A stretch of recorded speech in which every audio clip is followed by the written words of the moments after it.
Mes enfants, opposer le Dieu de Jésus-Christ au Dieu des armées, c'est contredire ma parole. Pire, mutiler les évangiles de l'ombre originelle qui les berça, comme le chante Marie dans son Magnificat.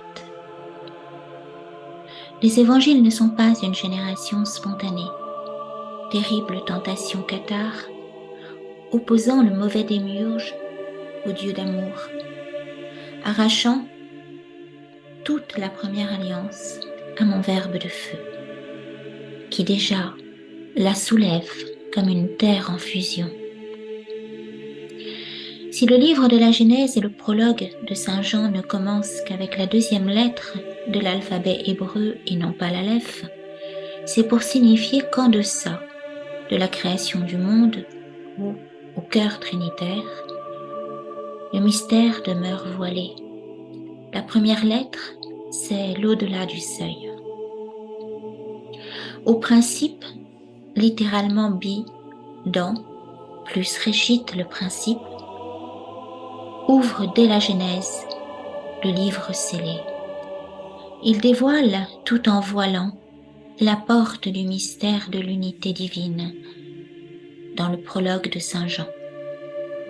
Dans son principe était le Verbe, et le Verbe était en Dieu, et le Verbe était Dieu.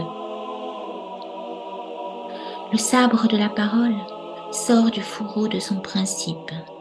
Il inaugure sa trajectoire d'amour au souffle du baiser de ma bouche. L'esprit plane sur les eaux, mon Verbe ordonne que la lumière soit, et la lumière fut.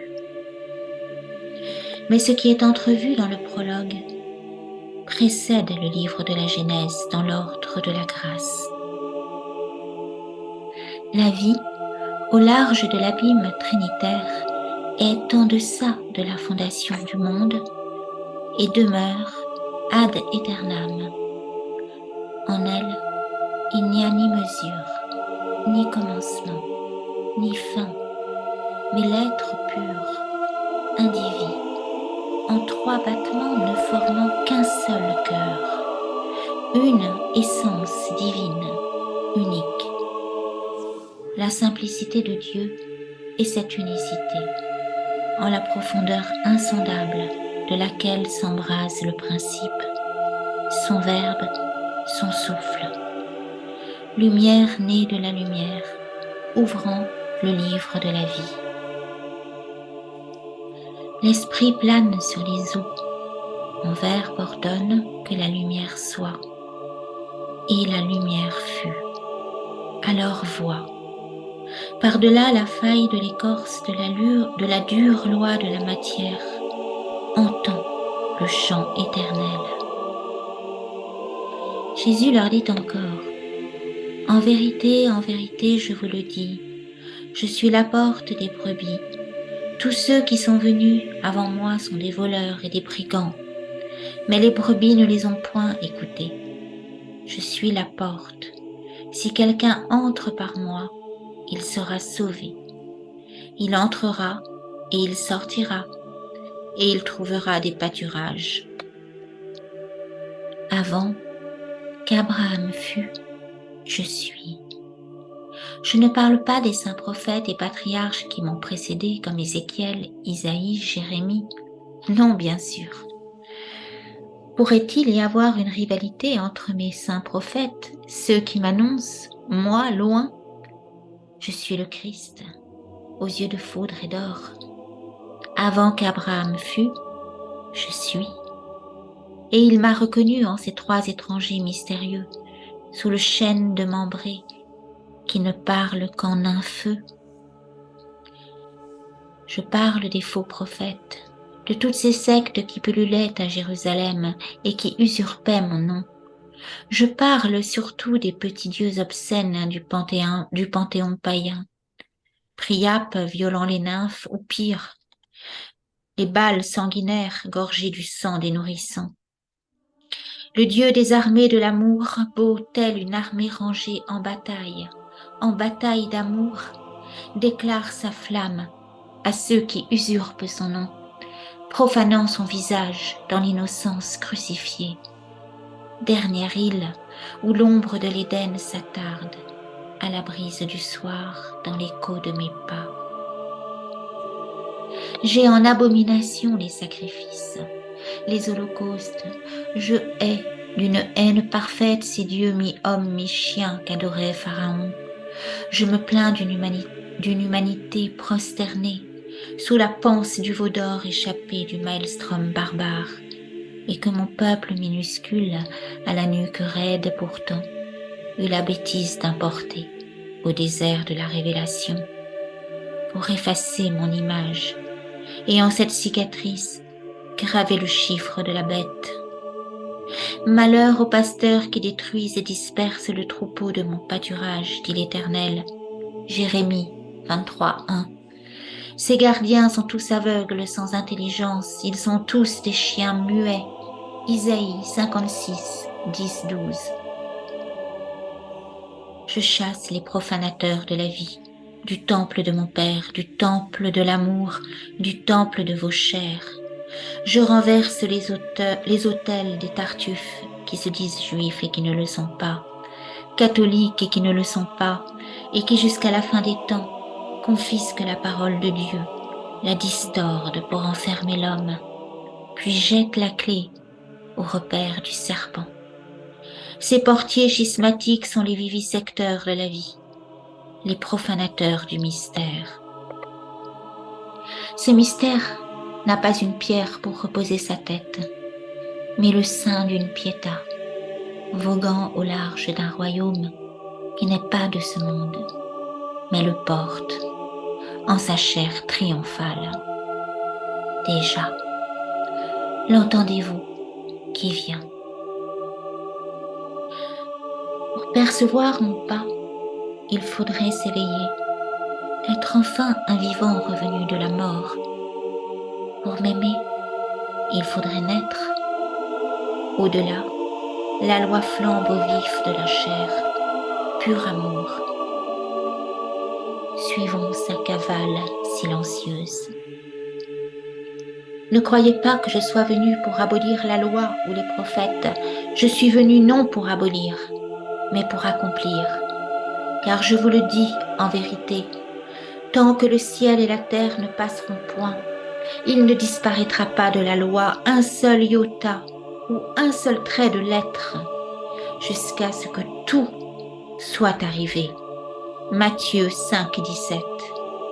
La chrysalide se fend en son milieu. L'aube se déploie comme un livre dont on ouvre les pages scellées. Oui, tout est accompli, s'exclame Jésus sur la croix, et il expire l'esprit. La colombe déchire le voile étendu sur le monde. Ce voile de neige et d'écarlate, tissé jadis des mains de la Vierge, s'ouvre en son milieu, au sein des saints du temple de Jérusalem. Je suis celui qui suis, sourit. Elle est retrouvée. Quoi? L'éternité. Le tout autre se penche. Le ciel, à la renverse, bascule sur la grimace figée de ceux qui voudraient le sceller à tout jamais. Je ne veux ni sacrifice ni holocauste. Ce que je veux, c'est l'action de grâce. Un cœur brisé, pas un sépulcre scellé. Une crèche grande ouverte où la vie repose et se lève à ma voix, murmure déjà le ressuscité, s'échappant à l'aube et sa chevelure égorgée des perles de la nuit. Viens, Adam, viens, Ève, mes bien-aimés, dans l'Éden retrouvé au large de mon cœur, dans ce cœur qu'est l'Église. Vous n'étiez qu'un en moi, et vous goûtiez à l'arbre de la vie. À présent, jusqu'à la fin des lunes, je serai votre pain, votre manne. Je suis le pain vivant descendu du ciel, et celui qui me goûte aura la vie éternelle. Ce n'est pas moi qui vous avez chassé, c'est vous qui m'avez renié, brisant l'alliance au murmure du serpent. Pourquoi vouloir être comme des dieux quand vous étiez en moi? Vos yeux se sont ouverts, certes, mais sur la mort. Aujourd'hui, l'archange a abandonné la garde au pied de l'arbre de la vie, car le glaive, c'est mon verbe, le fruit, l'hostie. J'ai toujours voulu que l'homme vive, je n'ai jamais voulu que cela. Certes, dans la première alliance, deux voies s'entrelacent. La trame mystique me pressent, moi, Dieu d'amour, lent à la colère et plein de tendresse. Et l'autre trame, plus obscure, met en scène un petit Dieu cruel à la mesure de l'homme. Or, il est écrit, l'Éternel trouve-t-il du plaisir dans les holocaustes et les sacrifices? Voici l'obéissance vaut mieux que les sacrifices, et l'observation de ma parole vaut mieux que la graisse des béliers. Samuel 15, 22.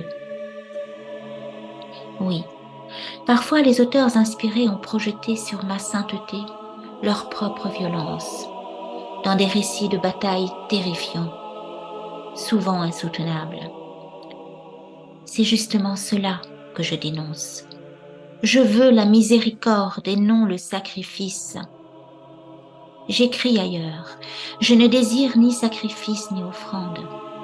Ouvre les oreilles. Je ne demande ni holocauste, ni victime expiatoire. Psaume 46. Pensez-vous qu'un Dieu cruel aurait interdit à l'homme de tuer son prochain et arrêter la main d'Abraham? Pensez-vous que des hauteurs du mont Sinaï, j'aurais ordonné à l'humanité déchue cette loi qui résonne encore? Tu ne tueras point.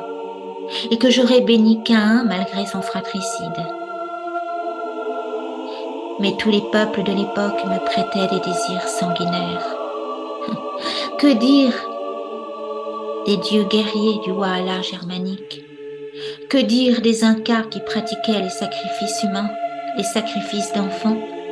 Que dire de vos sociétés contemporaines qui, au nom du bien ou d'une fausse liberté, justifient la mise à mort de l'innocent, ou les pires manipulations génétiques, industrialisant la vie, fabriquée en série désormais, au label du chiffre de la bête. Oui, cette soif de sang est celle de Satan, cette manipulation de la vie est celle de Lucifer, son fond est le néant.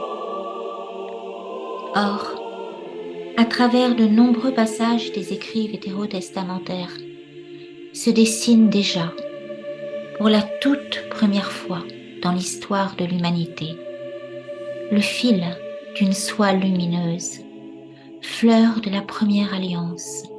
Cette fleur donnera son fruit de grâce dans les évangiles, en la personne de mon Verbe incarné, qui, comme la perle de l'huître, voudra bien être des blessures profondes de l'humanité déchue pour les transfigurer de mon amour. Alors, il faut démêler les chevaux, tirer ce fil de lumière de la pelote ensanglantée, écouter le fin murmure de mon père qui appelle sans cesse l'homme et la femme. Adam, où es-tu? Montre-moi ton visage. Moi aussi je t'appelle. Je te cherche dès l'aurore, à l'ombre encore du salut, dans le fin murmure d'un silence pénétrant. Le prophète Élie m'entendit enfin au désert de sa tentation. Mais aujourd'hui, encore, les hommes obtus ne m'entendent pas. Un jour, à l'heure de midi, Marie a dit oui. Alors j'ai dit je viens, Père, pour faire ta volonté. Et sur la croix, j'ai étranglé la haine, votre haine, pour l'inonder de mon amour.